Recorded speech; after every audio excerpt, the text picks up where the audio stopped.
Hello and welcome to a special Getting Tune. I'm Michael Gracia, of course, and got a lot of interesting stuff planned today. I look very dark. I should move the lights around a bit here. Let's see, brighten me up a bit. I also do look quite tired. I'll explain why. Um, so today I wanted to do a show talking about my latest vacation. Um, I just got back from Disney World in Florida, obviously. I uh, I went down as to the event Destination D23, and for those who don't know what that is, D23 is the official Disney fan club. I pay a certain amount of money, being the Disney geek that I am, annually to be a certain level. I'm a gold level member, and what they do is they do a lot of interesting stuff, a lot of events. Sometimes during the pandemic, a lot of this stuff was virtual, and they would give us um, first viewings before anybody else. So, for example, um, it just premiered the other day on Disney Plus, but it was about going inside the Disney archives with Don Hahn. We actually saw that during the pandemic, my wife and I, and most, I guess, or all of D23 if they click the link. Um, so it was a very, first of all, much needed vacation. It was my first real large being in public since the pandemic started. Um, I have gone to a couple of Comic Cons, but they weren't that crazy.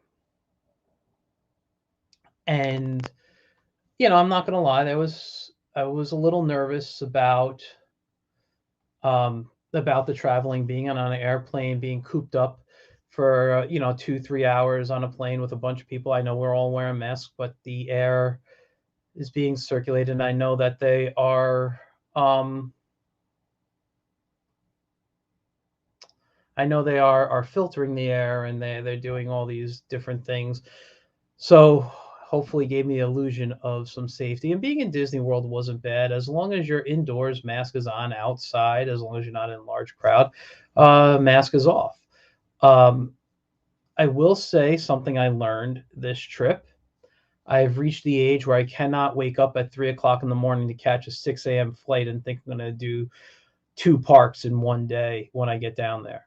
Uh, it was a rough first day in the sense of just being tired.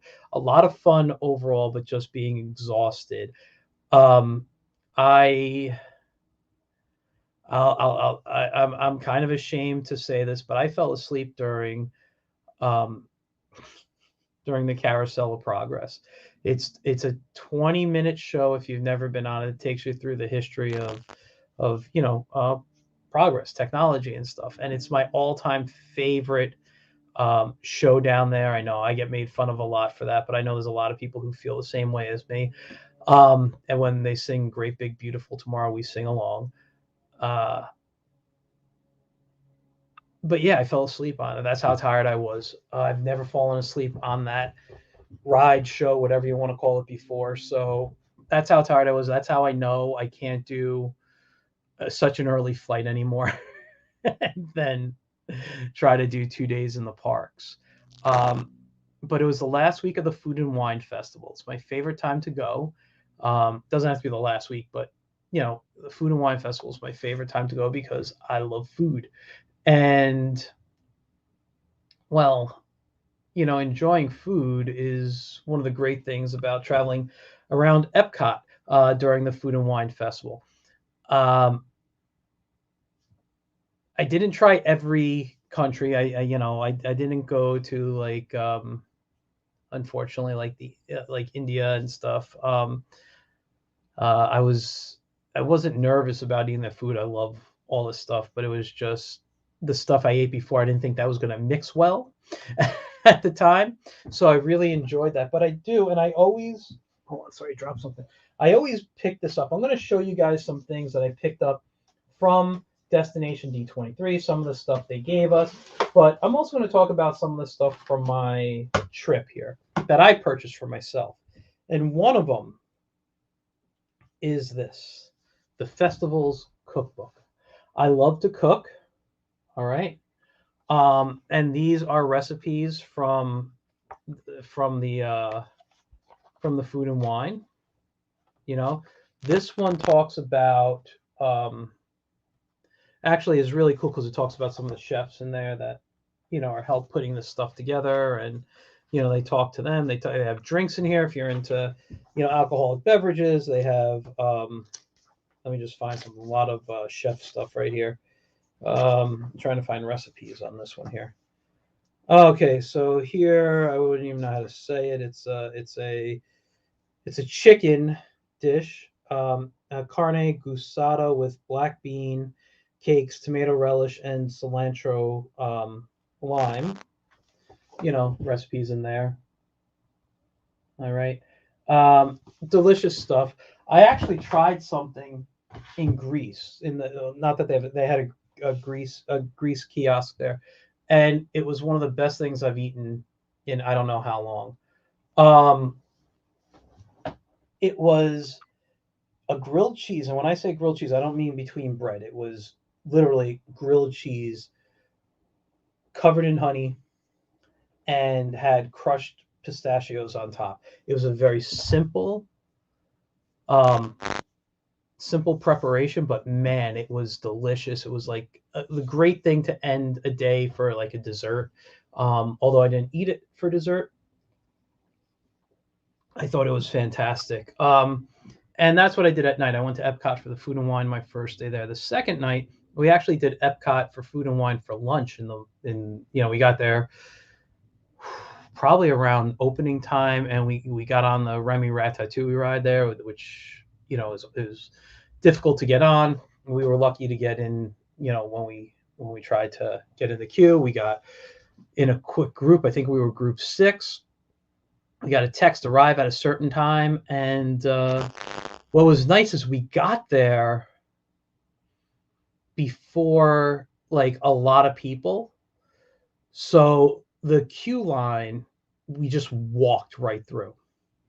Got on the ride. It was really fun. For those of you who haven't been on it yet, I'm not going to spoil anything, but it's kind of like the Mickey and Minnie Runaway Rails, where you're in a wireless cart and you're traveling, and the show is going on around you. The idea is though that you are shrunk down to the size of a rat in there, and you're kind of living the life as a rat. It's fun. It's fun. Personally, I prefer Mickey and Minnie's Runaway Rails. I just think for the type of person I am, the humor and the story is tons of fun, or more fun for me than the Remy ride. I will always go back on the Remy ride, though. I think it's definitely something people should be doing. And I love the little details. Let me see if I could pull this up real quick. I just got to figure out what screen it's on. Let me just make sure I got the right photos here.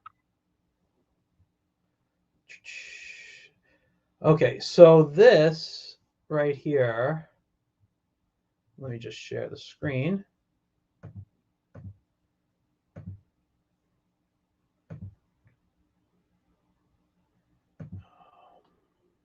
Here it is. This is the only thing I'm going to show. This is in the queue line. I just thought it was really cool. That's the only thing I'm going to show from the queue line. There's so many cool things, especially if you're into art, if you're an artist, or into cooking, obviously fantastic. That's all I want to show.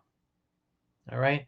And this is obviously a mixture of 3D of actual models, hand sculpted and built props with some video up here. The other thing I like about the details is I'm going to have to find it again. I don't want to spoil pictures, so let me stop the share real quick. I'll just remove it for a moment while I look. Is um, oh, we got someone here. Victor Romero says, I actually missed the Mickey Mouse from Mickey Mouse Works and the House of Mouse, where he's the everyday man trying not to be loud and annoying.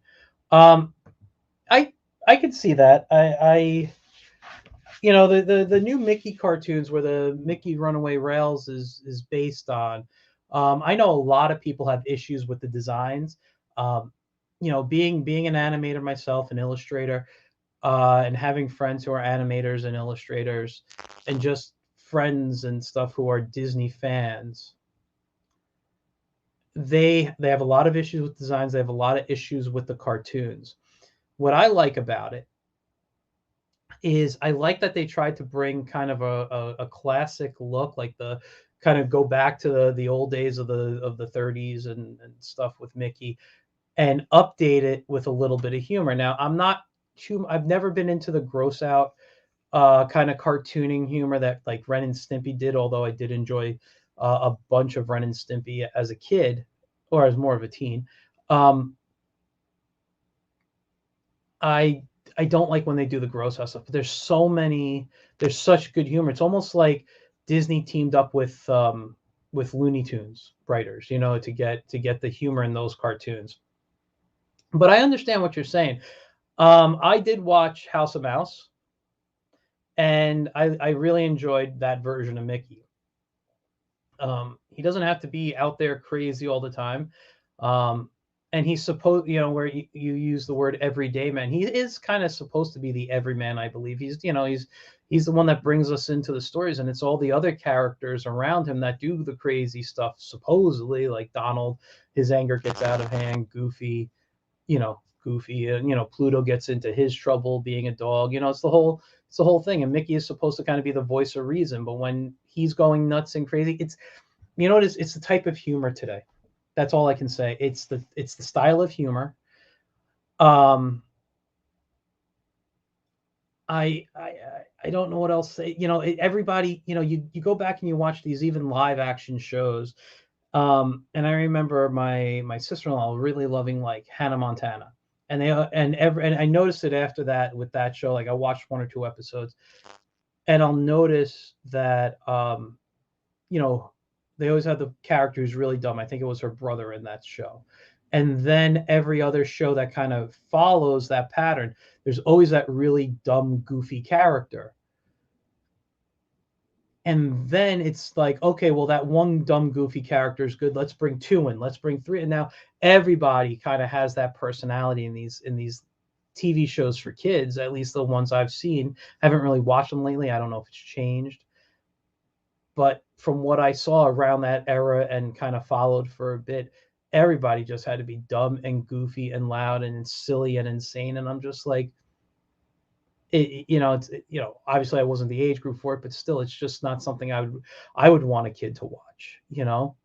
Because they're going to mimic that, and I want them to be able to mimic also intelligent people and funny people and stuff. I don't find that humor funny. But there has been some really good Mickey Mouse shorts with the new stuff. Although a lot of people, and I sometimes feel this way, are not happy with Goofy's design. Um, I was recently watching one actually on the Magical Express home today, back to the airport. They showed the one where Goofy dressed as his grandmother, and I'm just like, the designs are terrible. It's so in that episode specifically, but they do make me laugh. What do you say? That's what makes today's show so unwatchable for me. I don't disagree with you. I mean, I have sometimes I feel like I've become a comedy snob or a television snob or whatever you want to call it. I'm just, I don't find that stuff funny. For me, I'm 45. I grew up on the original Looney Tunes. I grew up on, you know, Thundercats, He-Man. I had, in the 90s, Animaniacs, Freakazoid, all that stuff. Those were very funny. But by the I don't know, can we even call it mid 2000s? We haven't even really hit the mid 2000s yet. But when we hit like, the 2010s and stuff, shows were more, if they weren't that out there crazy stuff like we were just talking about, it's almost very dull in movement, animation wise. And what I mean by that is it's very radio show, meaning you could just listen to it without seeing the cartoon and the humor, and you could know what's going on, humor wise, story wise, everything. It was just a way to keep animation cheap, you know. Um, and listen, I don't knock any of those shows. I've never worked on them.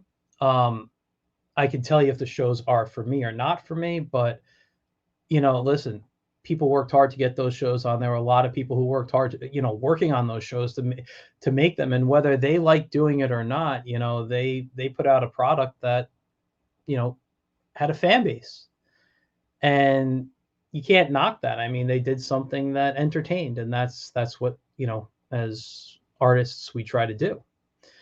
Um, so anyway, I'm sidetracking. I didn't find this picture. One of the things I wanted to show you in there, and I'm just going to go through it real quick on my screen, and then I'm going to come down. No, it's because of the order everything is in here. And I took over 300 photos on my phone alone. I don't know how much my wife took on the trip, and I don't think I brought it over because it was in order. Oh wait, here it is. I actually renamed it. That's why. So I knew to pull it up. So this is what I thought, and one of the things I love about Disney is how much detail goes into the parks. And right there in France is their sewer cover, and it's Remy holding a spatula, on the sewer river in a cookbook. I mean, I think that's just cool. That was just a nice little touch. And honestly, if I didn't take a break to just stop for a moment and look down, I would totally have missed it. So I love how Disney does all these great little details in there. Yeah, and anyway, on that second day, going around, like I said, we went to Epcot for lunch. We did Magic Kingdom in the afternoon. We didn't do Hollywood Studios this trip or Animal Kingdom. I'm not actually a huge Animal Kingdom fan. I love animals. It's just not a park for me. Although I will always go to the Yak and Yeti for the garlic noodles. Yeah, see, I'm a fatty there. I love my food. So I'll always go down for the garlic noodles there, Yak and Yeti. But and the reason we only stuck to the two parks was, number one, it's the 50th anniversary. Magic Kingdom started in 1971, obviously.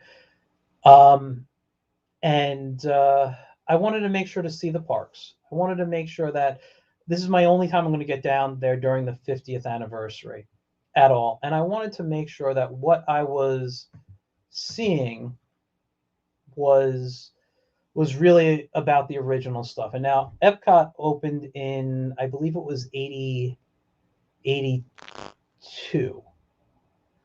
October of 82, I believe. And my first trip was February of 83. I was 7 years old at that time. And I just want to show this picture I took of the castle. This is it at night. It's gorgeous. This is what it looks like set up for the 50th. But, so Epcot, I went the first year Epcot was open technically, but yeah, they did a lot of great stuff. I mean, I'll even show something they did for Epcot in a moment. But it's just gorgeous to me. It really is just gorgeous. I mean, I didn't stay and watch any of the fireworks. I didn't do any of that type of stuff. My wife and I, we've been to Disney together 10 plus times, so we kind of know what we like to do and what we don't like to do. But I'll show you what they did to Spaceship Earth. So that's Spaceship Earth, and they started adding some lights to it. I don't remember exactly when they officially did it, but I just love how gorgeous it looks lit up.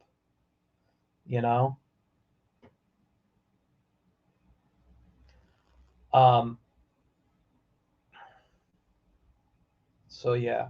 So anyway, let's go back to me. I actually have someone who's probably going to be coming on in about 10 minutes or so, but I wanted to talk about a few things before he comes on to kind of, because there's certain things that happen down there that I told him about that dropping stuff. Don't want to do that. I will show everything here as soon as I can.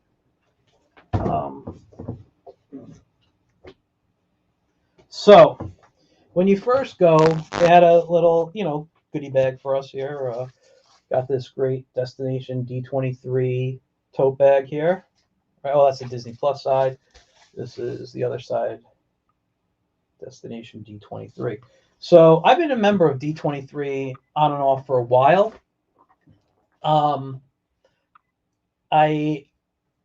We joined it because we wanted to start going to events. We rejoined it. We stopped for a little bit. And my wife and I rejoined it because we wanted to start going to events, and the pandemic happened, and we just kind of said, let's keep paying and see what happens. And so this is our first thing here. So this was a booklet that was inside inside the tote bag. This is basically a little information and panel schedule for you here. Okay, so these are our 2 days. So I'm not going to take you through everything that happened. I mean, listen, when you go to these type of, you want to call them seminars, expos, whatever you want to call it, you're just really sitting in a chair listening to panels all day long. And I've done that at Comic-Cons. Heck, I've been on the panels at Comic-Cons and talked for hours with people and stuff. And it's fine. It's fun. But when you're sitting in that seat and you're not the one talking, you're the one listening, not everything is interesting to you. I'm not going to say nothing was uninformative. It was very interesting. And when you go down to the Destination D23 at the Magic Kingdom there in Walt Disney World, it's specifically park related, and I love the parks, but I think my love being an animator lies in the animation and the cartoons that inspired me. I'll always be a big fan of the Disney Afternoon. That was my era as a middle schooler into high school. Watching classic Disney cartoons. Some of my favorite don't even star any of the main cast. I love Lambert the Sheepish Lion. That's one of my favorites there. Humphrey Bear is one of my favorite Disney characters. None of them feature the main cast there. But I do love actually like the Chippendales cartoons when they're messing around with Pluto or Donald, and they could be Donald or Pluto cartoons. It doesn't matter. But when they're kind of when Chippendale are the characters messing around with them, I do enjoy those. But I didn't find a lot of Mickey or just Disney cartoons in general funny as a child. But I loved the look. I loved the backgrounds. I loved the animation. I loved everything about it. I will say Mickey's Christmas Carol is one of my favorite Disney. I guess if you want to call it a movie, it's only like 30 minutes long, right? But I love that. To me, it's one of the great things out there. Anyway, so where did I put it? I put it over here. So anyway, let me just talk a little bit. So we got our welcome, and then we got the connections. Look at the future parks, experiences, and products. Now that was done by oh God, what's his name? The guy who runs the parks, Josh D'Amaro. Sorry. Oh, what I hit? I didn't mean to click on anything. Sorry. Josh D'Amaro was there, and that dude, awesome to listen to talk. Really knows how to talk to a crowd and get a crowd excited. We talked about a bunch of things like the Galactic Cruiser, the new Star Wars, if you want to call it hotel, whatever it really is. You're supposed to be on a spaceship. They talked a little bit about the story. I don't want to spoil it for anybody because they did have panels throughout the day. Um, and let me bring on my friend right now. I just popped in. Okay, and it won't let me. Give me a second. Hello, Sebastian. How you doing? I'm good. Do you hear me? I You hear can hear me? you fine. Yeah, I didn't have a chance to do a pre-check before you came on. So, just to catch you up, we actually just started talking really about the D23 event I went to, Destination D23. I showed the nice tote bag that all the nice goodies came in there. Oh man, they give Um, some good stuff, oh my, man. and let me tell you the quality that Disney gives you. This is really good quality. And because my wife came, everybody got their own copy. So my wife has one, I have one. I'm not really a tote bag type of guy, so she technically has two now. but um, but yeah, no, it was really cool. And inside, we were talking about this programming book here, and I was saying how we started the day with Josh Tomorrow talking about. And now, for those who don't know, Josh Tomorrow is the chairman of the parks, the Disney parks. I think he has a couple of titles. I wrote it down just so I didn't forget the exact title. Chairman of Disney Parks Experiences and Products, and he travels through everything. He knows all the stuff going on. He's the one who really gets things, I guess, happening there. And he's a very personable, charming guy that really knew how to interact with the crowd so well that the first like hour, I would say the first, yeah, I'd say about the first hour and 20 minutes that that we really dealt with him might have been the most exciting part for me. And I don't know if it was because it was the beginning of the day or just because of how he just threw everything out there, and like, you're going to be hearing this, you're going to be hearing this, and he just gave us a little taste of everything. And we got Victor he says, went to Disney World twice in my life. I love it. Dude, yeah, seriously, if you get a chance to go back, I always say go back. It's one of my favorite places. So after we looked at all this stuff, and you guys, I couldn't find the YouTube because I will tell you, I did not videotape this, I'm very upset. Oh He man, come came on, out. He Mike. came. He came out. Listen, he came out with an actual lightsaber. Um, go on YouTube. It turns on and everything. My mouth dropped in my mask, and it was a good 5 minutes or more before I just kind of shook it off. I saw the lightsaber go on. I didn't see it go off, but I saw it go on.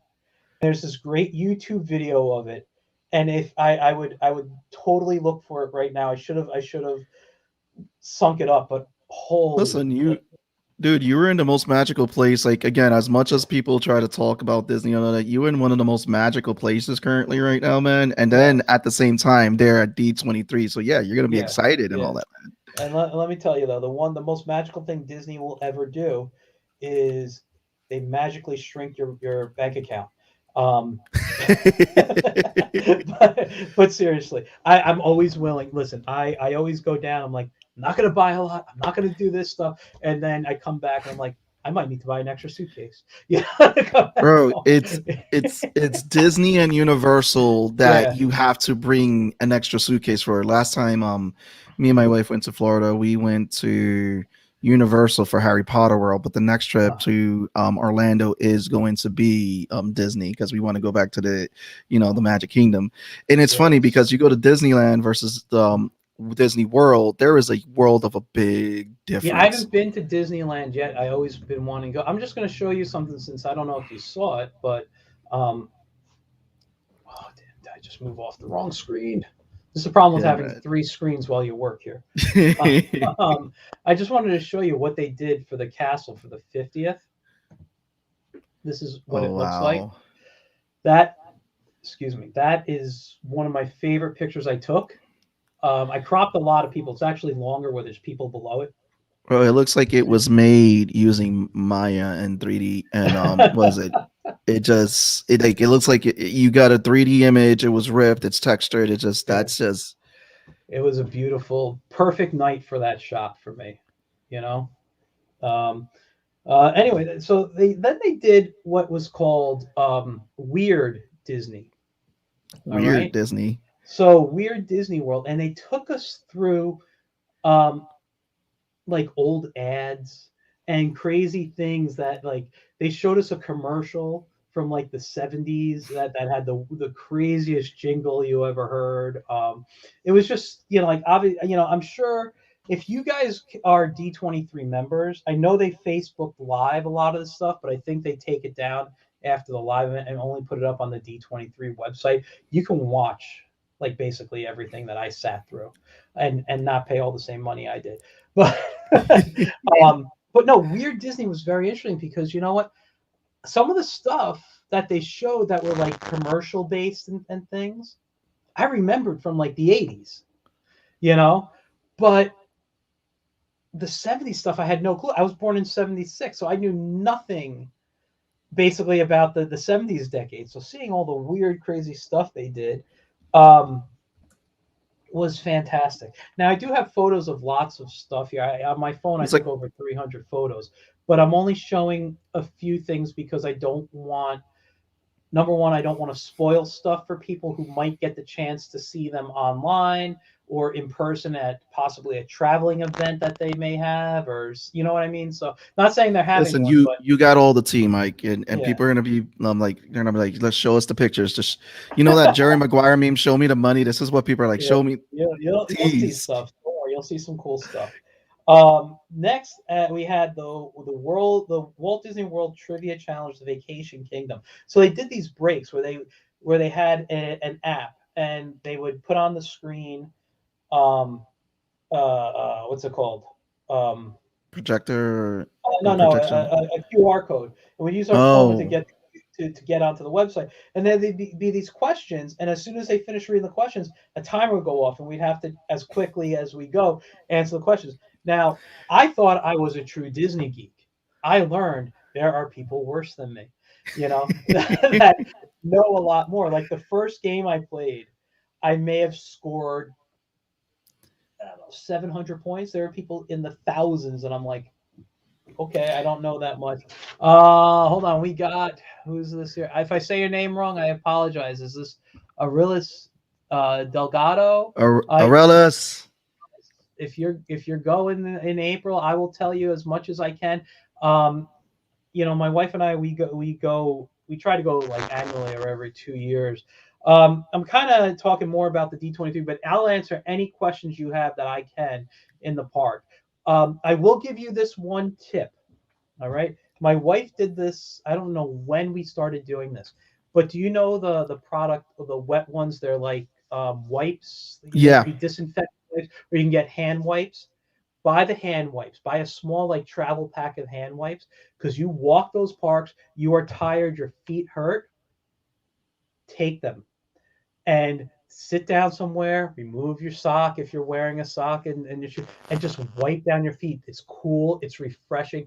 It's something that people don't think of doing, but oh my God, you just sit for a few minutes and let your feet rest with the cooling, since you just feel so good.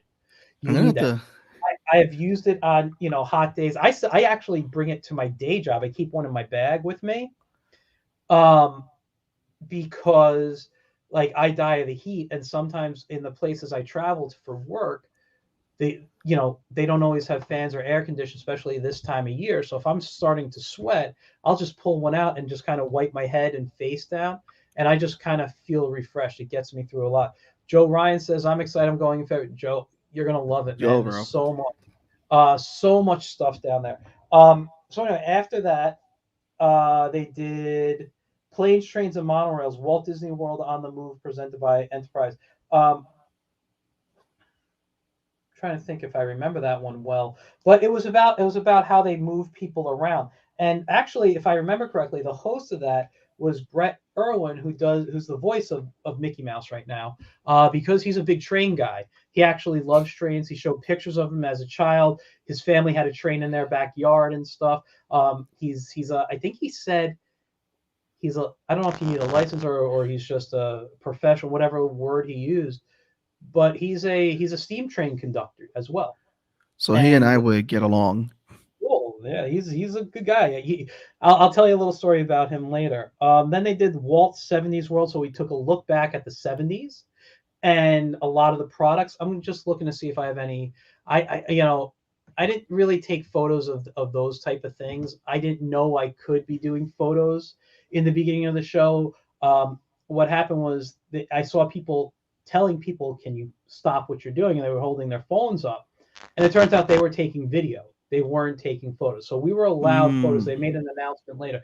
We were allowed photos, but we weren't allowed video. okay, that makes So sense. I was totally cool with it. But then the next part came, and I think I have photos of this in here. Let me see. Oh, let me see. This should be coming up here. Okay, well I'll show this right here.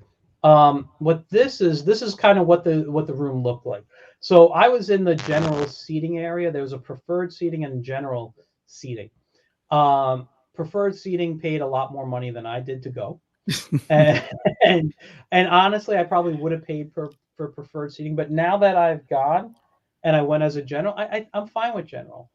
It preferred seating means you're up close. You can probably see the stage much better than I could. I had to see the stage through the monitors that they had up, That's a and lot of people in there. yeah, that Shit. was close to, I don't know, maybe a Listen, I thousand. listen. There's no complaint on that because Yeah, it's like again, you're seeing exclusive stuff over there at Disney, and you're getting to. I mean, I saw the picture that you took with one of your favorite. With you geeked out. You said you had a yeah. geek out moment. And I'm coming up to that in a moment. but so this is what it looked like. And let me see. Let me go to this here. This page. I don't know. I think I have a few of these here. So yeah, that's this is Brett Irwin talking about the trains and stuff.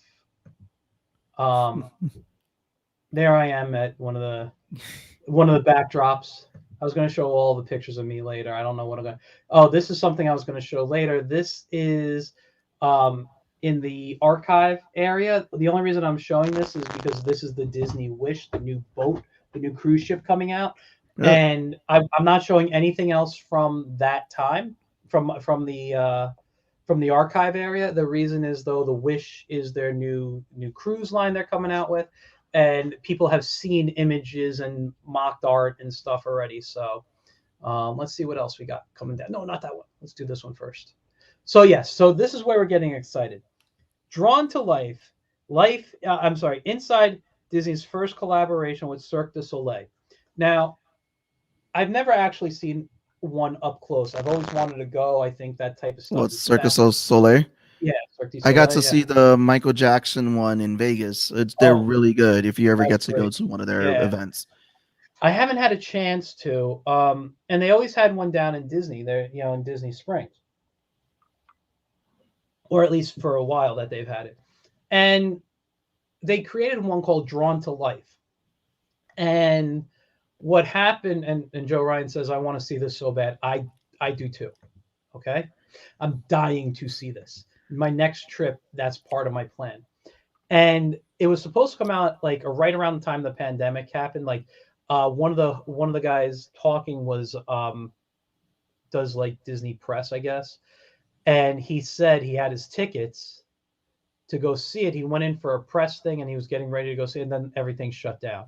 Um, I'm dying to see this. But what Drawn to Life is they've mixed the acrobatics with actually animation. They're telling a story now in animation, and Eric Goldberg was the main guy behind. Now Eric Goldberg is this guy right here.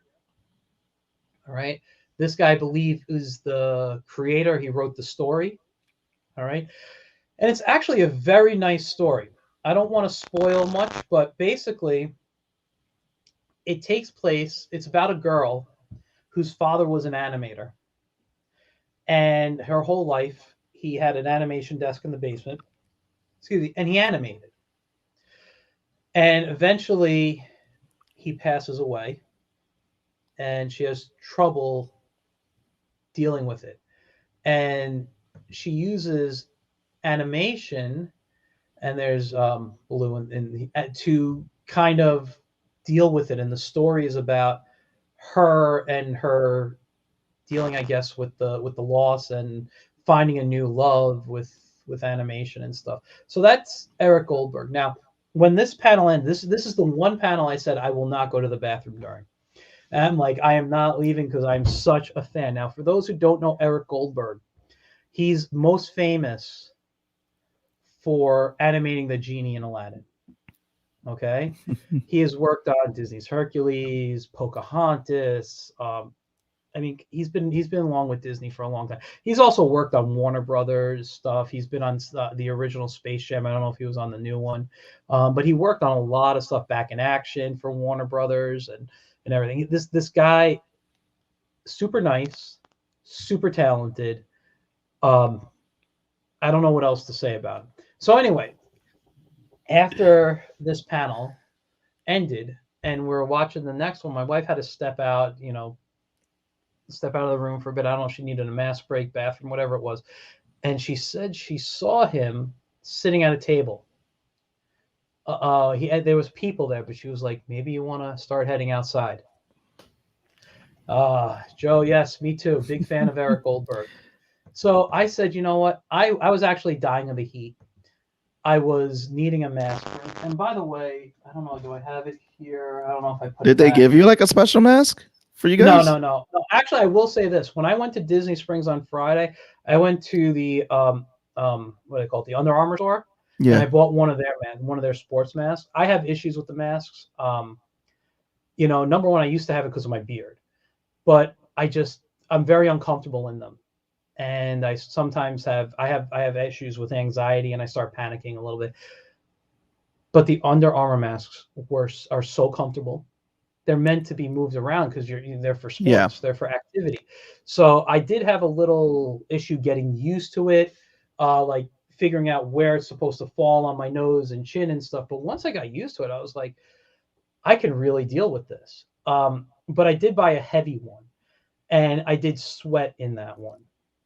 I did also purchase their thin mask, but they didn't have it in the store, so it's being shipped to me. I should have it maybe tomorrow or Wednesday. It's a much more thin, flexible. I'm gonna have to look into their masks then. That's pretty dope. I'm glad for you, bro. Yeah. Oh, thanks. It was great. So I go outside, and as soon I see him, there's two people, and I don't know who they are, but they're probably like Disney. When you do a show and the celebrities are there, they have the workers who kind of hang out with their handlers or whatever. I'm assuming it's the handlers, right? And then all of a sudden, this woman sits down. I'm like, oh, you son of a, and thinking of my. So I wait around, and I'm like, I don't mind. What was the next panel? After his was world building a Star Wars Galactic Star Cruiser. I didn't watch all of it because I left, but I gained a lot of knowledge on it. Anyway, I go over to him and I said, listen, I'm sorry, I don't want to bother you. I just wanted to say I'm a big fan. I want to thank you for all the stuff you've done. And I've said this to other celebrities who kind of help, who I feel in a way were teachers of mine or mentors because I've studied their work. I've looked at their work so much, and they are, and I have his book on the other side. Let me just grab it real quick. I'll show it to you. So this is one of my favorite animation books. Let me just give myself the screen for a second here. So it's called Character Animation Crash Course by Eric Goldberg. All right. There's even a CD-ROM with some stuff in the back.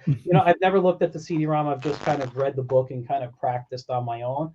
And I thought, I'm like, hey, you know what? Eric Goldberg's going to be there. I should bring this book down and just try to get it signed. Then I'm like, what's my chance of really meeting him? So I put it back on my shelf. Oh, I'm sitting there like kicking myself, right? Anyway, we talked for a few minutes. He asked me what I did. I told him I'm an illustrator in anime. Because he's like, oh, you're an anime? I go, when people pay me, yes. But that's kind of and we laughed, joked around a bit, and then at the end of it, I said, I just want to say, I said, do you mind if I grab a photo? Because I started walking away, and I'm like, do you mind if I just get a quick photo? And we get this right there, and we both complimented each other on our shirts. His wife makes his, which I know, and I told my wife she's got to learn to sew because I have certain fabric I want shirts made out of. And I'm actually a big fan of like that Hawaiian shirt style. I just don't wear them often because work doesn't allow it usually or whatever. But I'll go to shows with like a t-shirt on, like I'm wearing there, and like a Hawaiian shirt over it. That shirt that I'm currently wearing is the 50th anniversary shirt. I loved it. I wasn't gonna buy it because it was an expensive shirt, and every store I looked in, I'm like, that I was in, I'm like, oh, I kept going to it. I kept going to it. And then my wife took it out of my hand. I said, no, no, it's too expensive. We can't. She goes, Michael, you look at it at every store we go in. You're getting it. So she bought it for me. and I love that shirt. You might even see me at a show in that shirt one day. Listen. One day, man, Yeah. I'm going to. We're going to snap a picture of you with that shirt, and that's just like celebrating that, man. And it's true. Like they know, and we really want something. Like, nah, I can't just like no, fuck it. You gotta buy it. Yeah, yeah. No, it's so good. It was so good. But yeah, this might be my all-time favorite moment. I thank my wife for it because without her having to go take a break or whatever, I would never have had this opportunity. So That's that's the universe yeah, coming together, man. it's I'm happy for yeah, you on that because I remember hitting you up on the I believe you had just shared, and I was like, dude, that's just awesome that happened. yeah, I was yeah. like, was happy for you, Yeah, man. yeah. Yeah, no, that was great. And I look at this and I kind of wish I was standing up a little bit. I had my cane. I've been dealing with some of my arthritis, and Disney walking is tough. So I had my cane with me my whole trip. But like I don't know if I hunched over just because of his height, and I'm not making fun of it. I just maybe I wanted to be a little more on his level. But that dude right there, fantastic. Do you know I posted that on Facebook and I have almost 100 interactions on there. I have not posted one drawing that has gotten that high. And I'm like, I try to post my art, but you post Eric Goldberg, and man, wow, that goes up. But anyway, the world building in the Galactic Cruiser, which might be the next picture. Um, no, I don't know what that's to. We'll find it. Oh, nope, that's something else. But oh, this was the 80s. Let me Good. remove this and I'll find it because I want to get to that after. But there was a whole section on like the Disney in the 80s, and it was Brett, and it was oh man, I'm screwing up. I'm gonna screw up her name. Ashley X9, who's Ahsoka Tano. Oh, okay. So she actually used to be a Disney cast member years ago before she got into that world. But let me find that there was this world, and it was very interesting what they were talking about. And I didn't snap everything because, again, I wanted to listen. And this is the picture right here. So when you look at it, and if I can zoom in on it, let me see. Can I zoom in on it? Let me see. So Imagineering, it all starts with stories, a setting, a premise, and characters. And I don't know if that's not to this Star Wars world building. I'm sorry, that was to something else. But that's basically, that's what they were talking about. Like, how do they take people from Star Wars, or how do they fit you into that world? And what was fantastic about it was there's a whole, when I mean, technically it's a hotel, but you're supposed to be on a Star Cruiser. Now you can interact into the world and actually become a character within the story, or you could just be just some guy. I'm on vacation. I'm sitting back. I'm not going to interact and just kind of watch everything unfold. So there's lots of ways to play. So if you come in as a character, what you get to do is, there's buttons. You press a button, something actually happens. There is a thing on the bridge that of the ship that if you pull the lever, you go to hyperspace, and everybody throughout the ship is supposed to see hyperspace happening. So it's like anywhere you see a window, hyperspace is supposed to be. So like they really took this in there. So like if you press a button, not just makes noise, it does something. Okay. And it could mess things up. So there's a certain group of people, or aliens, whatever you want to call them. There's a certain group of characters. There is the captain. There is a mechanic. There's all this stuff. There's a singer.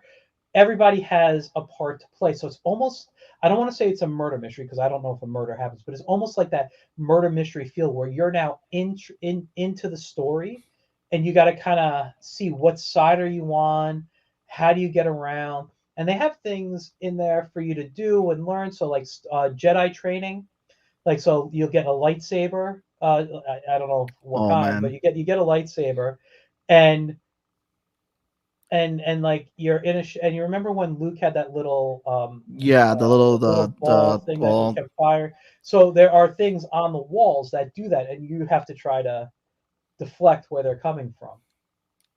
So like they're really trying to bring in An immersive experience. exactly. It's just like wow. I would like now I couldn't afford it. They even gave one of the trips away. I had my fingers crossed. I sat there. My wife was like, "Look," I'm like, "I just want this. I just want this." And they didn't call my name. And then later on, they gave away a fishing trip, and I had my fingers crossed. I'm like, "I don't want this. I don't want this. I don't." And they call your name, right? No, no, no. Oh, I would have been. You might have heard some cursing at that place if that happened. I'm not a fishing fan. Everybody who loves fishing, I'm not. You know, if that's your thing, totally cool. But fishing is Fishing not on for the me. rivers of Tatooine. There Yeah. you go. That's how So the fishing trip will be good on yeah. Tatooine. Oh, yeah. It was amazing. But I'm just like, wow, everything they did for this, like, I don't want to talk too much because I don't want to spoil anything. I'm not mentioning characters' names. I'm not mentioning anything. All I can say is it's an immersive experience where you could be in the Star Wars world as someone who's living Star Wars or just observing from the outside. Now, with that said, they did some great things. They have costumes you can purchase. I don't want to say costumes, but clothing, actual clothing, and you could actually get into the the feel through your wardrobe as well. They have jewelry that was made and different types of coats and whatever, you know. Then you go into like the food area. The food is and drinks. They like you know they're like we need some kind of upscale stuff, some kind of middle of the road stuff. How you gonna do it? And but all the pictures of the food. Oh my god, they showed. All I'll say is they showed a grilled cheese and tomato soup that does not look like grilled cheese and tomato soup, but tastes like it from what they said. And Dude, Ashley, um, uh, Eckstein, is it Eckstein? Eckstein? I don't remember how to say her name. Who's in charge I'm of that? bad with names, bro. Um, If you have you yeah. not seen my coverage on Game of Thrones, I butchered everybody's name. Bad. um, but yeah, so like when I looked at that, I'm like, I mean, when she said she got to try the stuff, and she's the one who said it was good, but I'm not gonna say stuff Yeah, about it. they I don't want to usually spoil things. Disney usually goes all out for their food Yeah. because it's like you're already spending like that much at parks. They really do also try to bring you like that's Mhm. one of the things me and Jess were talking about. Um how me and my wife were talking about how like as kids we didn't appreciate Epcot Center. But when you go to Epcot, it's like, wanting to go as an adult, it's like you get to sample foods from around the world. And Yeah. it's like Disney does pay attention to what they do to food, Mhm. but give you that immersive experience. And I mean, that's gonna be dope to like go to World of Star Wars and they make cuisines just dedicated for that in the Yeah, restaurants. it's amazing. I mean, I don't yeah I don't right now the price is so high I don't think I'll ever afford it. But it's a You 2 day it's 2 day immersive like stay. Um, that is I think it's over 5 grand. I think the price is right now, and I'm like, you yeah, need to that's do not what's worth called the Disney loan. the Disney. Yeah, no, there's no way I'll get that. Then they did the magical entertainment for the Walt Disney 50th anniversary. So they had people come out, singers and stuff, and that's actually what that picture was, where like everybody was on. Then we did the World Trivia Challenge again, the one with the phone, art and flair. So it was about the art around the parks and stuff. And there I only got three right. Now what was really nice about this was a very Imagineering um, convention. So it's about the park. So the Imagineers were really the celebrities. And I've watched things on Imagineers. I've read books. I have books on Imagineering, um, and I've seen interviews. I know a few of them, but to these, but and though I like what they do and I respect their work, you know, if when they came out on stage, these guys were they were they were super celebrities to the audience, and I didn't. I knew of some of them, but I didn't know they were that like celebrity in the world of D23. Hold on, what's this we got? I heard you can get blue milk there. Actually, you can get blue milk at Galaxy's Edge in Hollywood Studios. I'm sure they'll have it on the Galactic Star Cruiser. Galaxy's Edge. I don't know if you've been yet. I haven't. Okay, Mm. but this is what I'm going to say, and this is my thing about Galaxy's Edge. I don't hate it because I'm immersed in the world of Star Wars. What I hate about it or don't like about it is it's all based really around the new movies. Okay. Mm. So I don't like the new stuff that came out. And I don't care what anyone says. I've had arguments with people. People say The Last Jedi was actually really good, and no, it wasn't. And there's that one thing on TikTok that you ever see that one on TikTok where this guy's like, they're like, tell us something bad that a mistake you always have you see in a movie. And this guy's like, at the beginning credits of The Last Jedi, there's a mistake that happens for 2 hours, and I'm like, yes, I agree with that. Listen, Um, we made the joke when we're talking about the Mandalorian how Pedro Pascal was carrying the franchise on his back. yes. We don't talk about the 3 new movies. Exactly. And you know what? It was like, okay, I grew up. I was a Star Wars kid. I had all the toys. I had everything. I love Star Wars. I read some of the books. I read the comics. I was Star Wars. As a child, that was like my favorite thing. When the prequels came out, I got a little angry, but I liked them.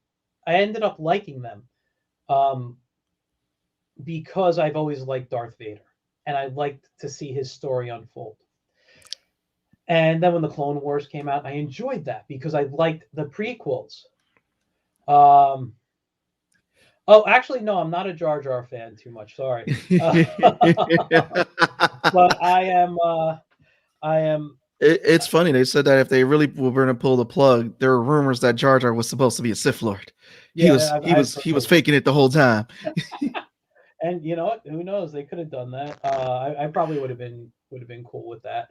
But they had what was it? Then when the new movies came out, I'm like, I'm gonna give the first movie because it was almost like shot for shot of A New Hope and what was the eighth one? The Force Awakens. It was Yeah. almost shot for shot of how, or pacing at least of how the No, it A New was Hope went. that one And was a love letter for fans because yes, for new and old. but when they got to, but everything stopped and directors changed, story changed, and all this stuff. So what we got, which could have been really interesting, I think fell to the wayside. And I'm like, I never want to see those movies again. I'm one of those people who think Luke didn't get his due, his justice in the, for a death scene. I mean, I get it. Yeah, he helped out his nephew, but it was kind of, yeah. But Yeah, it wasn't the heroic thing that someone like him should have. Plus, his story, someone like Luke, I don't think would have ever gotten that scared. So there's more to the story that wasn't told that could have been told. And I know we're sidetracking here, but oh yeah, yeah, no, I we lost did love it. I lost my love of not the love of Star Wars, but I lost my interest in Star Wars. Then the Mandalorian came out, that totally changed. But when I got to the Galaxy's Edge for the first time, I'm like, this is really cool. Like, you even walk into the bathroom and it's very interesting. What would a Star Wars bathroom look like? And I'm sitting there and I'm doing all this and I'm going, wow, wow, what this is cool, right? Then I walk and the first moment thing I see is a life-size Millennium Falcon, and my mouth just drops. And I literally sat there for 15 minutes with my mouth dropped. Okay. Now, inside that ride is the Millennium Falcon is Smugglers Run. and it's kind of based on the new stuff. It's kind of fun. They'll give you a little ticket. They'll tell you where you're sitting. Are you a gunner? Are you a pilot? You co-pilot? Whatever you are. And I got to be the pilot. My wife got to be the co-pilot. And we're with a group of people, family, and so everyone else took. And I'm like, I need to sit in the seat, whatever I need to. So I got into the seat. I sat there, and it was fun. It really was. They have another ride called Rise of the Resistance, and I'm not going to spoil anything for anyone out there. I will tell you this much. It is phenomenal in the way it's set up, the way it's presented, the way it's done. But because it's all first order, I never need to do that ride again unless I'm with someone who's never done it before. That's what I'll say. And going back to the Galactic Star Cruiser, there is something for everybody who's loved every version of Star Wars. So if you're prequel, original, or new stuff, there's something in there for everybody. All right. Mike, I would have paid just to see you fanboy because it just sounds like you had a great time, bro. Oh my God, yeah. We haven't even gotten to some of the other fun stuff yet. Let me just finish this up here. So they did the 80s well. We talked about that. The park stars of Walt Disney. So this was really cool. The park stars Okay. are characters that were born within the park. So one of my all-time favorite made it in there. Sonny Eclipse, who's at the Starlight Cafe. He's this animatronic lounge singer. They talked about Figment. They talked about the Country Bear Jamboree, people who were like built for the part. So that was kind of cool because I love those type of things. When you have a character who's specifically made, excuse me, for an area that hasn't that doesn't have Like a a cartoon and cartoon all or that. anything, but there's a story why he's there, like within the park, because everything Disney does is story. You kind of really get into, like, I love the Great Movie Ride, and I love everything going on in there. Those are characters they talked about because they made their, I don't want to say they made their appearance. They, the World's Fair, then they went to Disneyland, then they went to Disney World, but they are park stars. They're people like John, the father who takes you through the whole story of progress. He is a park star. So we got to see and learn and learn some more history about it. Then there was a 2.5 hour break. That was our evening dinner break.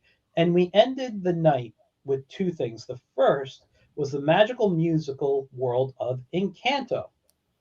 And I got to see Encanto early. I got to see it on Friday. Now, this was one of the books that came with it. I will give myself the screen for a second. Encanto. Now, this was a very good movie overall. Um, I just want to get the characters' names. I forgot So the wait, names. you got to see the movie there? Yes, not at, well. They sent us to Disney. Wait, Hold on, I lost myself. They sent us to the Disney Springs AMC theater, and they had an area set up, and we got it's to funny watch the because I movie. just saw the preview for that movie when we went to go see Eternals, and it was like, oh, this looks good. We got to Trust talk. I me. haven't seen Eternals yet, but I do want to hear from that, maybe off screen. and But the first is Mirabelle. Mirabelle's the star. I loved her design. She's kind of like a plain every person. She's not. They don't design her as someone who's like super gorgeous, but she's not like ugly. She's just the average person. And I like that because you don't usually see heroes like that. I actually designed a hero years ago for a magic story I wrote, and that's what I did with him because I'm like, you don't see heroes kind of being geeky all the time, like geeky heroes or people who aren't always like the definition of beautiful. And I'm like, I wanted kind of an awkward character as the hero who develops into confidence. And that was kind of like what they did with her. I don't want to say anything about the story. This is. I'm only going to say this. Overall, it was a really good movie. If you're someone like me who knows story and understands story, um, you're going to find it kind of predictable. Okay.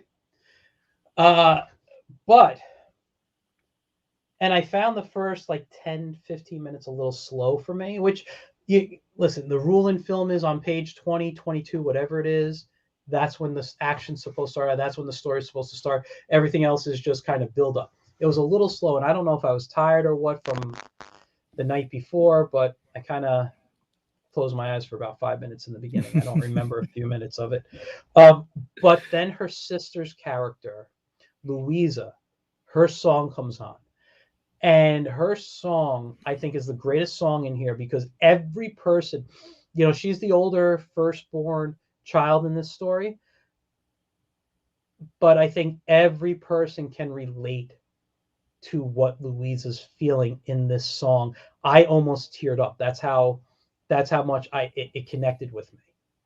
Um, it was my wife said the same thing. She almost teared up, and it's a very interesting. And the story's it's about family, but and it takes place in I believe it's supposed to be Colombia or like around that area. It's just it's but I think everybody can relate to it. It's a family story. That's it. And it's good. It really is a good movie, and I think people should go out and see it. I think, like I said, though, because of my background with story, once a certain part happened, I'm like, okay, this is how it's going, and I got the whole story, and I was like, I still enjoyed it though. I still enjoyed what I saw, You and know, I didn't fall back to sleep at all. I'm gonna give. So, I'm sorry, Mike. I just want to give credit to Lin-Manuel Miranda and Jermaine Franco. And Lin-Manuel knows how to pull those heartstrings and numbers like that. absolutely. Absolutely. He knew. Let me tell you, when we sat through and this, they did 2 hours of this. It was the 7:30. We didn't know when it was ending. 7:30, the magical musical world of Encanto. 2 hours of them talking about different parts. Lynn was up on some things on the screen talking. They had a couple of actually they had the voice of Louisa there.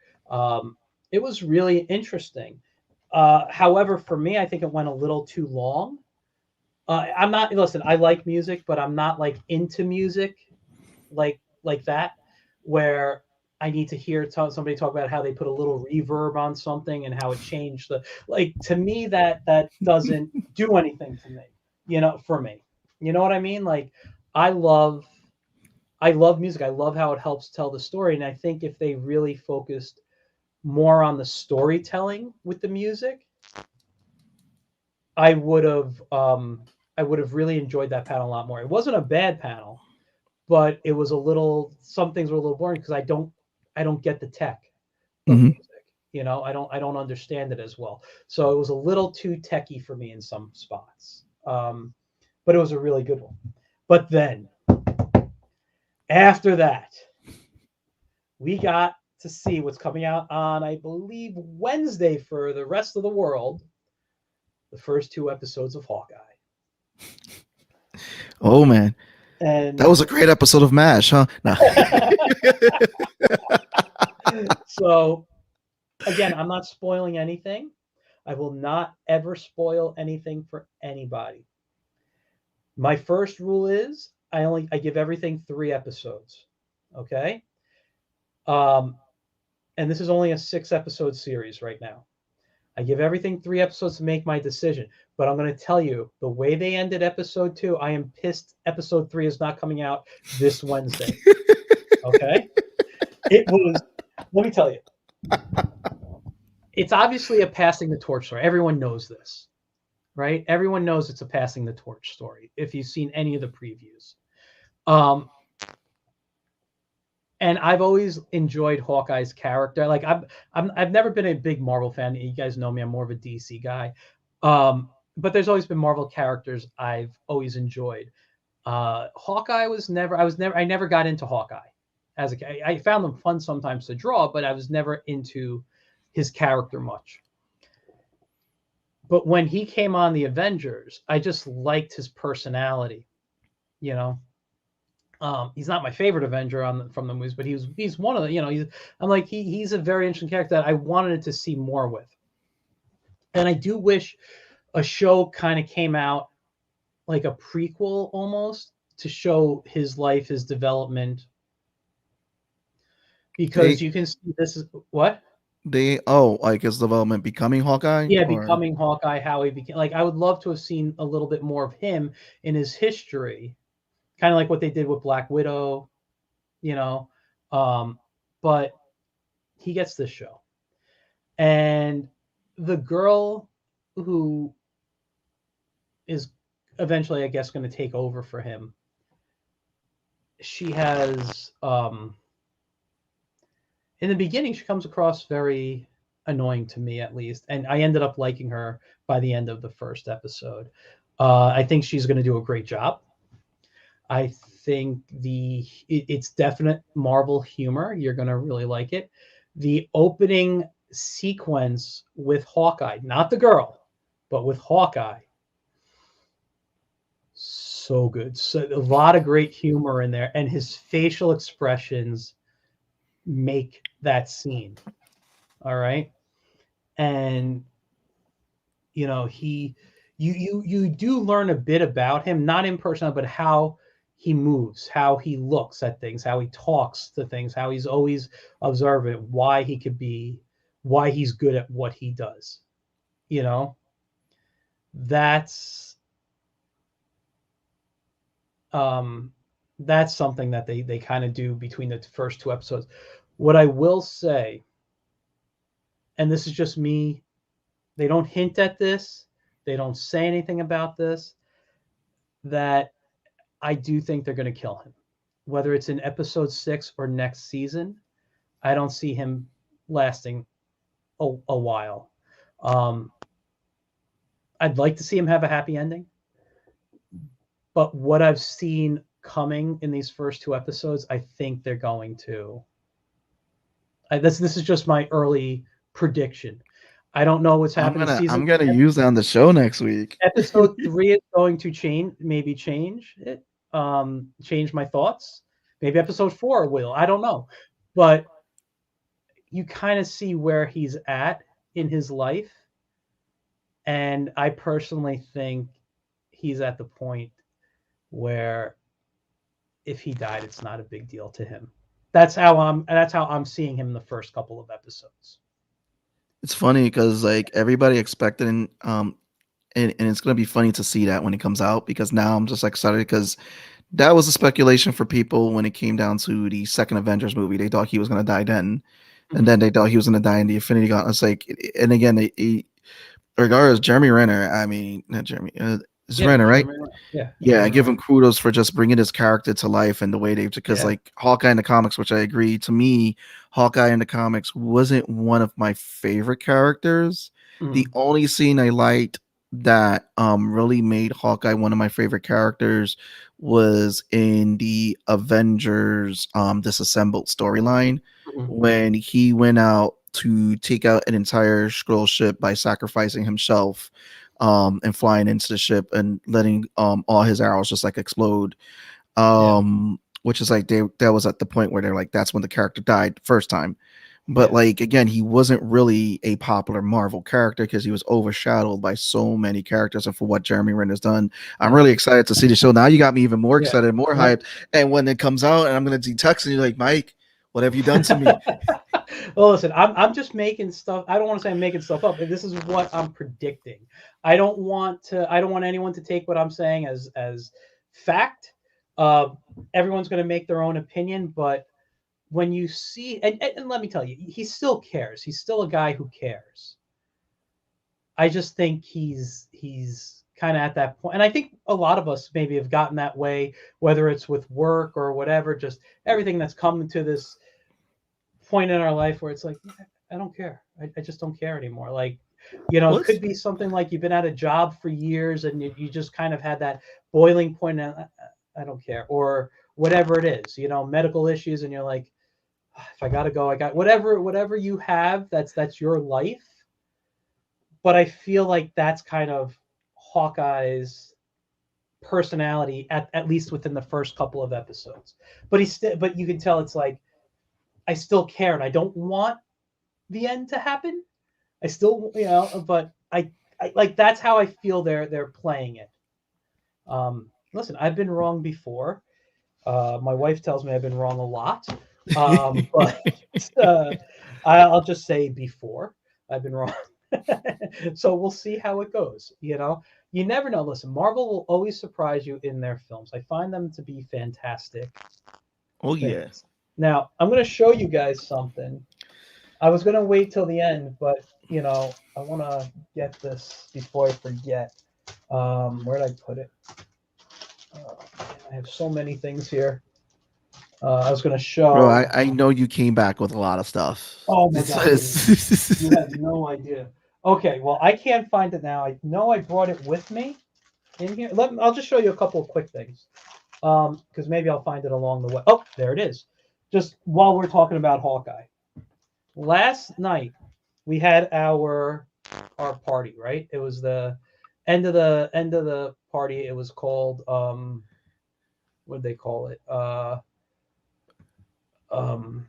It was an ugly sweater party, right? I didn't wear an ugly sweater because I don't own ugly sweaters, nor do I wear sweaters because of how much I die of the heat.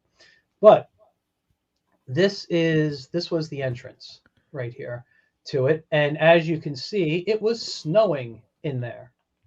They literally had snow, like, well, not snow, but what they use for fake snow coming down, right? And as you go in, this is kind of the room that you saw. There was a stage up there, had a DJ. That picture up there is from the new Home Alone on Disney Plus. I'm not sure I'm going to watch it, but it's up there. Yeah, I know. This was another angle, so they had hot chocolate and cookies set up. And right here is it's a chocolate chip cookie and a sugar cookie. So it was sponsored by Disney Plus, so it's Disney Plus season streamings. Right? But when we entered, and this is where you're gonna, I think, enjoy. All right, they gave us two things. The first was a Hawkeye Santa's hat. All right, now inside the hat, if you saw a sticker, you want a free copy. It could have been autographed too of what is it? The Diary of a Wimpy Kid, because the creator was there because Disney is bringing it to life on Disney Plus, and it looks interesting. It looks like fun. The other thing that I think you'll enjoy from Disney Plus Day, an alligator Loki pin. You gotta keep that in the plastic. That's gonna the pinheads are gonna go crazy. Because they gave one to everyone. So my wife has a hat too, and she's got a pin as well. But yeah, that was like the end. Well, that ended the whole thing. Wait, where am I? Sorry, I was trying to bring myself back. So that was really day one. Day two, I'm going to go through quickly because I want to show you some cool stuff. Well, just to give it a quick shout out, because Disney Plus is killing it. Sulphur Springs. Shout out to Eric and Ethan. Ethan Hutchison is going to be on the season 2 for Secrets of Sulphur Springs. Oh, really? Good for him. Yep. Awesome. Big shout out to him. I mean, Disney is just killing it, and let's be a part of that family. Oh, exactly. And by the way, we got a free copy of issue 1 of the Figment comic, which I read everything but the last issue. Is that Lockhead? No, it's Figment. No, it's Figment. Okay. That's the Dreamfinder. So this is a story about how Figment and the Dreamfinder, I think, came together. I forgot. It's been a while since I read it. But this is a special cover, I believe, created specifically for D23. Oh, nice. I don't know if that was true or what, but I think that's what they said. But this is great. I mean, the artwork inside is really. Oh, don't look at Spider-Man. It's not part of this. Where's my camera? So yeah, you see, and it's really nice stuff. This guy was good. But let me show you a couple of other things that I picked up. I forgot where I put my book for. Oh, here it is. Day 2. I'll just go through day 2 really quickly. So the first thing was Disney Plus download at Destination D23. This one kind of bothered me. I felt bored. Why? Because it was basically an advertisement for Disney Plus, and I'm like, I think everybody in D23 already has Disney Plus. So That was that. So next was on board the Disney Wish creativity and inspiration set sail. So everything I showed you that picture of the Wish. They showed us things about how things are being put together, where they're at. They talked about things like that. Then the trivia challenge was the early years of Disney, which I missed. Then the dawn of Disney World. So we talked. This was really cool. They talked about Disney. They went back and they talked about um, the building of it, like even before the construction, all the stuff that went into it. Disney's ideas, Disney's plan to buy the land, everything. He just kept buying and buying. Then we talked with some of the people who were there opening day, and they were telling stories left and right. It was really nice. Then we had our break, and by the way, they gave us a nice break, 2 hours. So 12 to 2 was our break.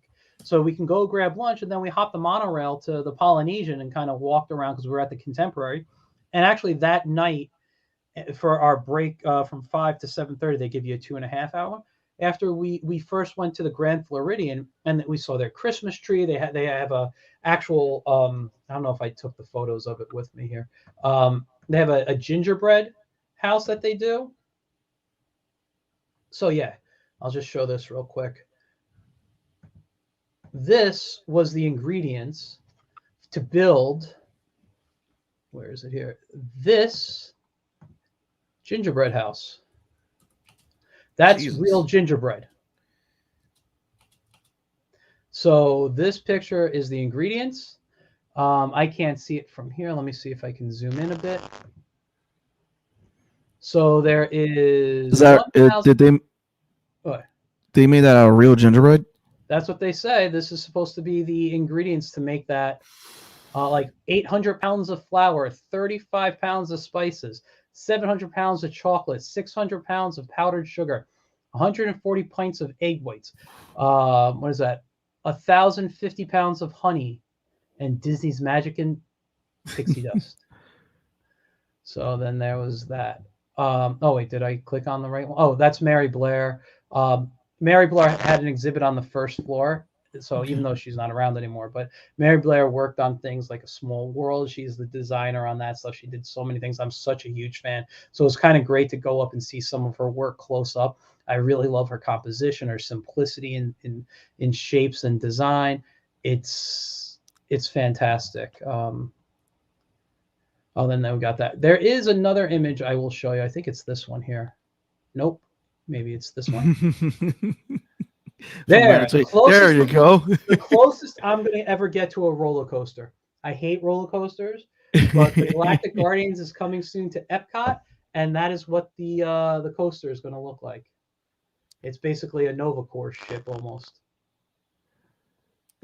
It's really crazy because like they did the drop for Disney Plus Day for a lot of stuff coming out, and Yeah. then what you got to see most likely there, what Disney has planned for the Yeah. next few years with all the studios that they work with. It's like the times to be alive and see all this new Yeah. stuff, bro. It's I, like you I you wouldn't have thought about it. I agree. So after that, we did the Delicious Disney 50 Years of Walt Disney. Now, this is really cool because, I told you I'm a foodie. I love my food. I love to cook. This is another book I purchased. This one right here is called Delicious Disney, Walt Disney World, Recipes and Stories from the Most Magical Place on Earth. So what these stories are, it's not just recipes, right? Which you can find some really cool recipes, but these are recipes of things that don't exist anymore in the park and stories about how this stuff came together, you know? That's And pretty I'm like, dope. that was a really awesome thing to listen to. And the writers on here, Pam Brandon, Marcy Carricker, Smothers, and the Disney chef. So there were three women I think on stage talking about this, and they talked about how the rides I guess inspired stuff. It was really cool things. This is another book I picked up. Now there was some special merchandise for us. This was for purchase. It was called Mickey's of Blendell, which is supposed to be, from what I understand, the actual like employee store. But they have these pop-up shops at different places, right?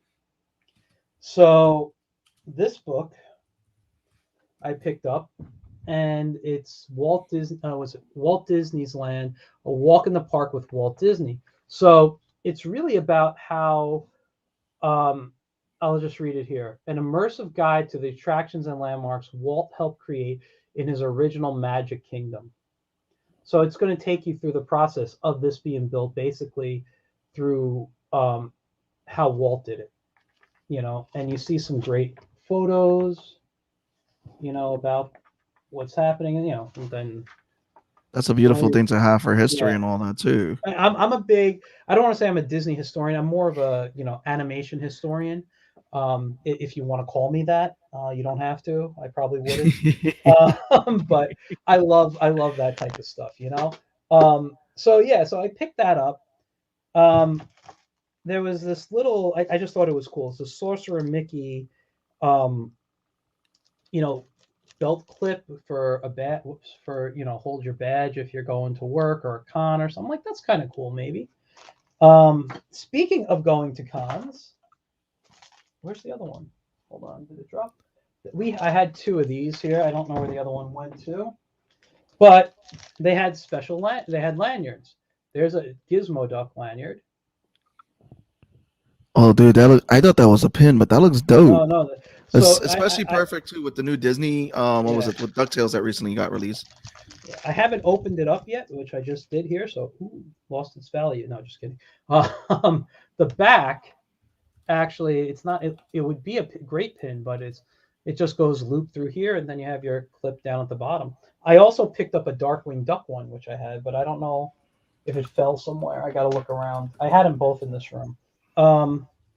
Anyway, they had some. There's this pin right here. This was exclusive to the. I'll show a bigger picture in a moment. Was exclusive to the D20, the Destination D23. Oh, What they did was $130. You got a pin and $100 gift card. So I said, absolutely. This is a larger print that my wife found, and we both really loved it. So we're like, we're gonna put that up. Yeah, frame that.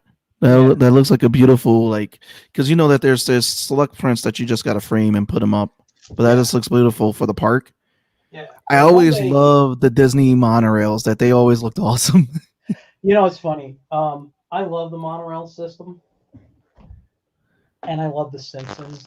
And now that Simpsons are owned by Disney, I keep singing the monorail song, and I'm like, it's a Disney song now. It's a Disney song. What's that word? Monorail. All they just need is Homer, just coming around as one of the conductors for one of the monorails. This was a print that they gave out for. This is the logo for the Disney's 100th Years of Wonder, which is actually, I don't know if I was allowed to show it. They didn't say anything about it, but it's 2 years away. D23, as in Disney's company formed in 1923. So, and it's going to be 100 years. Anyway, that's going up in my studio. But yeah, no, I had that. I picked. Let's see. Oh, this is what the Darkwing one looks like. There it is. Oh, that's official. Yeah, they also had Rescue Rangers. Gadget was there. They didn't have DuckTales. This was in the tote that we got. It was an official Destination D23 pin. This book I bought when we went to the Polynesian, because I'm a big Tiki Room fan. I love that. And they just had this little notebook. And I started doodling in it. I did Kurt Russell as the Submariner. So listen, we didn't know that we needed Kurt Russell as Santa Claus. Now you're doing that's it. Yes. I'm like, I love him as a Submariner. Oh, hold on. Inside the bag was also in the tote bag was this beautiful patch. Oh wow. And I did purchase this. This was $8. It's I don't usually use a mouse pad anymore, but it was a nice Sorcerer Mickey mouse pad. So I picked that. That's good for a Disney fan. I mean, again, Yeah, it yeah, has that classic feel, and it's yeah. probably not going to be around for a while. Yeah, exactly. And then there was a lot of the stuff because Destination D23 was it's about Imagineers really. They're the celebrities. A lot of the stuff in the Mickey of Glendale pop up shop was um was Imagineering related. So I bought a few. I bought like an Imagineering T-shirt. I bought an Imagineering hat. But one of my favorite things, and I got to clean this out so I can start using it, an Imagineering water bottle. Oh, All right. that Very nice. This is beautiful. It's got a nice cap on there to show. It's got the Sorcerer Mickey hat on there. This I'm looking forward to. You might start seeing me using this on my show instead of the Dickies cup I use. you Uh, retire the Dickies. That's it. yeah. It's you gotta retire it now, man. Well, You've said it. if this holds it really cold, I'm totally good with it. Hold on. I just noticed you sent me something in the private. Oh, Yeah, okay. I Yeah, no, have no, no. not I'm had gonna. dinner yet. He willing to No, come on and talk dude. to I'm you, so brother. sorry. No, man. Let me You don't have just. to There was one apologize. other thing I think I had to show, and then I was done anyway. Um, I guess I don't. But I thought I had I was something just else. Here. excited to come. I Yeah, was like, I gotta make time for Mike. I gotta come on. yeah. It's been a minute, man. Well, let me Every say this. Let me say this because I should wrap up because it's been like 5 days of me really not sleeping well and getting up early and leaving. Like I didn't leave Saturday night. I did not get back to my hotel till midnight, and I had to be up at like 6 in the morning to get ready to go to uh to the next thing. And there's always some. So anyway, I want to tell you this because I'm going to go when you go, and we're going in a minute or so myself. I had a great trip. Destination D23 was a fantastic event. I hope I did not share more than I was supposed to for anybody out there. If you're going to the parks at any time soon, please try to do it during the 50th anniversary. There's so many great things going on.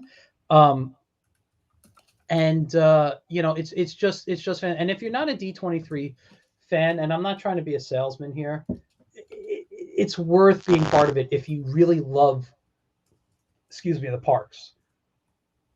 I'm going to end with one thing, and this is a picture. I told you how I love like the Hawaiian shirt, the pattern shirt feel. I could not get this one. I am very upset. All right. This was a Magic Kingdom. It's got icons and signs of all the attractions all around Magic Kingdom. I'm a 2XL, and I'm saying this because anyone watching, if you find it, I am interested in this. All right. The first time I saw it, I tried to find the section, it was gone. I waited close to 40 minutes for them to put it back out. They did not have a 2XL in there. I went back the next day and there was they had a bunch out, but there was all smalls and medium. I even asked the cast member, she went in the back to look. She came out and said there's no 2XLs. That was the last time I was going to try. Supposedly these are sold out. They're not going to be in the stores in Magic Kingdom. They may go up on the Shop Disney site, but I'm probably never going to see the shirt except on eBay. So this is something I'm very excited about finding. And just speaking of shirts, that when I met Eric Goldberg, we both complimented each other's shirt. So, anyway, listen, I want to thank you for joining me tonight. It was great talking with Anytime, you. I brother. I always mean, I always I always love I talking with you. was excited. I was Yeah, excited for you, yeah, your excitement for Disney getting to go, and I was like, dude, I know that Disney fans who get to go to the D12, the Disney events, they just love yeah. them, and so I'm glad you got to go and experience it, brother. Yeah, dude, it was fun. I mean, I didn't talk about everything on here, but you know what? It really was just more about the music, the attractions, and things. If you're a park fan, this event is for you. If you want comics, movies, TV shows, all that stuff, the California event is for you. But it's more expensive, harder to deal with. From what I understand, I've never been, but I hear it's harder to sit on panels and because you got to like get there early and people have slept over. It's like San Diego Comic-Con, man. So you guys do your best. I'm gonna let Sebastian go because I just remembered I have a a picture of a drawing up on Photoshop. I haven't drawn yet, but I figured I'd end this with how to draw Mickey Mouse, or not even teach, but just draw Oh yeah. Mickey. So if you want to stay, you're welcome to. But I know that you are hungry, and I know what it was like not to eat for a long time. So if you Well, want to get going, when you were talking about cooking, well, this is what the dinner is. It's firecracker, meatballs, and rice. sounds good. Oh yeah. Sounds very good. I have to send you the sauce. No, seriously, dude, show it to me. One day, tell it to me. I'll share recipes with you. I got you. So, All right, Mike. Have a good yeah. night. Have a good night, everybody. All right. Thanks for coming on. I'll see you soon. All right, Joe Ryan. This has been awesome to hear about. Yeah, dude, it was just so funny. He goes, and what you're saying there, I'm an animation fan and Disney fan, so this was. Listen, I know, Joe. I know you. I know this stuff. I actually got to reach out to you. Whoops, wrong screen. But I just figured today I would end with drawing Mickey Mouse because, he's one of my favorites to draw just for fun. Now, usually with my warm up, if I'm doing superheroes, like for the day, I'll tend to draw superheroes. But if I know I'm going to go cartoony, whoops, I'm lowering my volume, not my brush size here. Sorry. If I know I'm going to go cartoony for the day, Mickey is usually one of the first characters I tend to draw. So this isn't really a lesson, but you can just watch me draw him real quick. And it's a good, decent circle, right? Let me that kind of come down.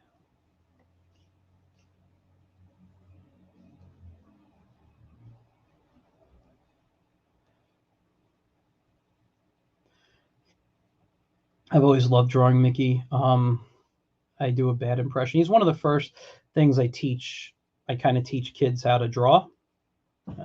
Sorry, his eyes need to be a little closer than I put them. His eyes are actually very close to each other. And again, now here comes the teacher, Michael, coming out. But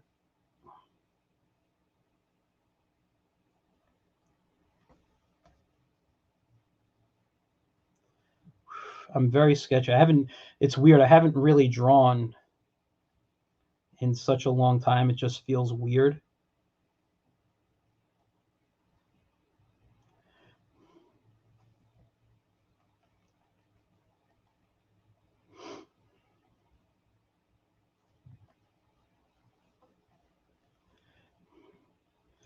May not be perfectly on model on this one here. I also made his circle knot a little.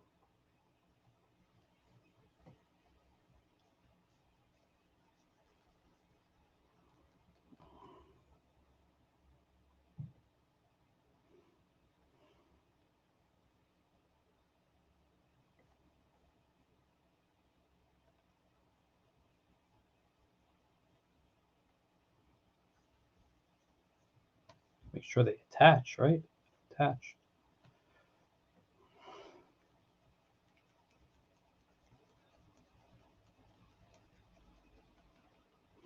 And there's a quick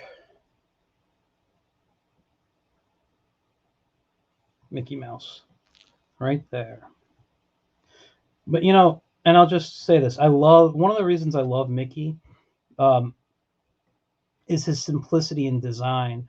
It's not always his cartoons or his personality that I love, but his simplicity in design. My children's book that I got coming out, I actually had trouble designing the monkey that I was drawing, and I ended up going back into just a Mickey. Um,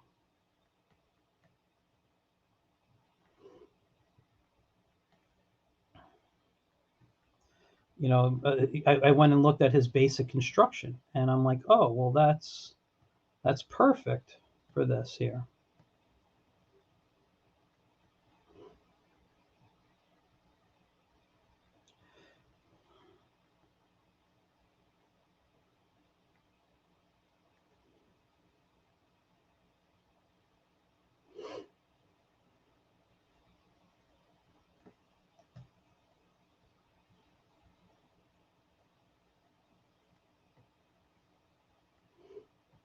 Mm-mm. And there we go, two Mickey Mouses. And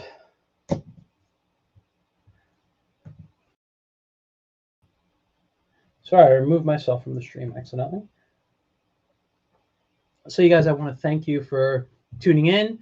Tomorrow, I'll be joined on my regular Getting Tune. We're going to be at 9 o'clock though, not 8:30 normally. But Sam Vera of Forbidden will be on, and as Mickey says, see you real soon, huh?